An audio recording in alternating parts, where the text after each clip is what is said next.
संदीप भैया, कल रात से आप लोग मंडी समिति में हैं और लगातार बूथ का जो है वो चल रहा है। कल रात 12 बजे तक आपको अपडेट नहीं मिली थी जो मुझे पता। क्या कहेंगे इस तरीके की अपडेट? थोड़ा सा चिंता थी मेरे को कि बहुत घंटे मैं 5:30 बजे से यहाँ पर आ गया था और 12 बजे तक अंदर से बराबर हो रहा था कि हम आपको बुला रहे हैं लेकिन नहीं बुलाया जा रहा था, तो उसको लेके थोड़ा सा चिंतित था। लेकिन मैं समझ सकता हूँ कि बहुत सारा काम भी होता है प्रशासन के पास, बहुत सारी फॉर्मेलिटीज होती है जिन्हें पूरा करना होता है और मेरी अपनी चिंता जायज थी कि जब आप इतना बड़ा आदमी चुनाव लड़के चल रहा होता है तो उसको सब कुछ उसकी किस्मत बक्सों में बंद हो जाती है, बक्से अधिकारियों के पास पहुंच जाते हैं, तो विश्वास के अलावा कुछ बचता नहीं है।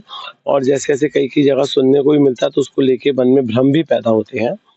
तो मुझे ये विश्वास है पूरा कि प्रशासन और शासन दोनों ही निष्पक्षता के साथ इस चुनाव को होने दिया होगा और आगे की जो कल काउंटिंग की प्रक्रिया है वो भी पूरी तरीके से जो है मतलब बिना किसी प्रेशर के निष्पक्षता के साथ होगी और जिसमें किसी भी प्रकार का कोई भी आपसी ऐसा नहीं होगा कि किसी को दबाना या किसी को बढ़ाना। जो कुछ जनता का आशीर्वाद होगा, देखिए ये किसी व्यक्ति का नहीं है, ये जनता का आशीर्वाद है चुनाव में और ये आशीर्वाद सीधा ईश्वर का आशीर्वाद होता है। जिसको जनता ने आशीर्वाद दिया है उसे खुल के जो है जनता का आभार व्यक्त करना चाहिए और दूसरे व्यक्ति को भी ये सोचना चाहिए कि और मौके आएंगे, चाहे वो कोई भी हो, मैं हूँ और हो कोई भी हो। तो यही बात बस कहना चाहूंगा कि सब कुछ अच्छे से होगा। एक बार देखी जा रही है जनता है और जो फीडबैक हमने लिया रात को, बात ये आ रही है कि एक तरफा कहीं ना कहीं संदीप सहगल को लोगों का जम के समर्थन मिला। ये तो मैं कहूंगा, ये तो मैं ईश्वर का बड़ा आभार मानूंगा कि काशीपुर की जनता की सेवा जो मैं पिछले 17-18 साल से कर रहा था, कोशिश कर रहा था बदले में ये चुनाव जनता ने अपना माना। अब वो लड़ाई जनता लड़ने लग गई और बड़ा खुल के प्यार और आशीर्वाद लोगों का मिला। मैं बड़ा अभिभूत हूँ इसके लिए। मेरे पास सही बताऊं तो शब्द नहीं है कहने के लिए कि जितना प्यार काशीपुर ने मेरे को दिया वो बहुत खुल के दिया।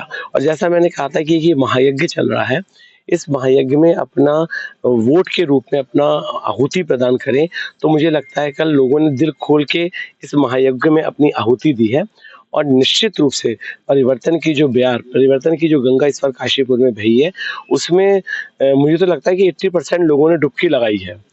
और जो लोग पार्टी में थोड़ा-सा कट्टरपंथीता रही वो अलग बात है, लेकिन लोगों ने ये माना है कि चुनाव किसी पार्टी का नहीं है, काशीपुर के विकास का है, व्यक्ति और व्यक्तित्व का चुनाव है और इसको लोगों ने सर्वोत्तम श्रेणी में रखा।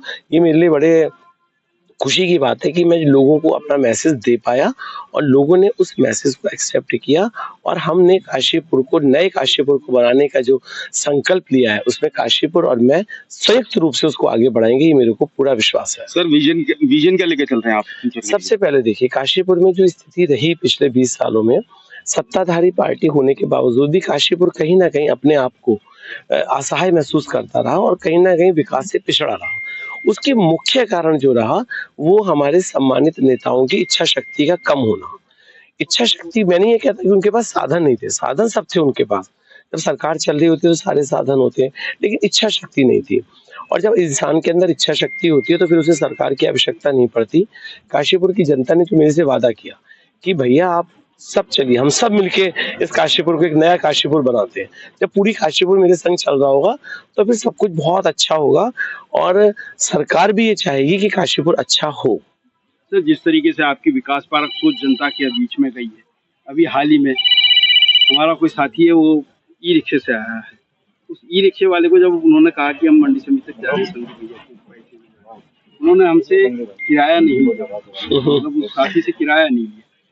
इतना प्यार और समर्थन मिलने पर आप कैसे देखते हैं? वही मैं कह रहा हूँ कि मैं अभिभूत हूँ, कितना प्यार और समर्थन कि रिक्शा वाले, ठेले वाले हमारे भाई और जो है जितने भी अच्छे बोर्ड जॉब वाले, डॉक्टर्स, वकील और जितने व्यापारी, जस्टिस, सारे सभी वर्ग का और हिंदू, मुस्लिम, सिख, ईसाई सभी धर्मों का। तो जब आपको इस तरीके का समर्थन मिलता है तो वो ईश्वर का आशीर्वाद होता है। जो डायरेक्ट ईश्वर खुद तो उतर नहीं सकते देखो, तो वो जनता के, पब्लिक के माध्यम से ही वो आशीर्वाद मिलता है। तो आशीर्वाद मेरे को मिला और निश्चित रूप से कल भारी वोटों से ईश्वर विजयी बनाएगा और ये केवल मैं ही विजयी नहीं होऊंगा, ये काशीपुर जीतेगा। ये जीत काशीपुर की जीत होगी और निश्चित रूप से काशीपुर एक नए काशीपुर का निर्माण करेगा।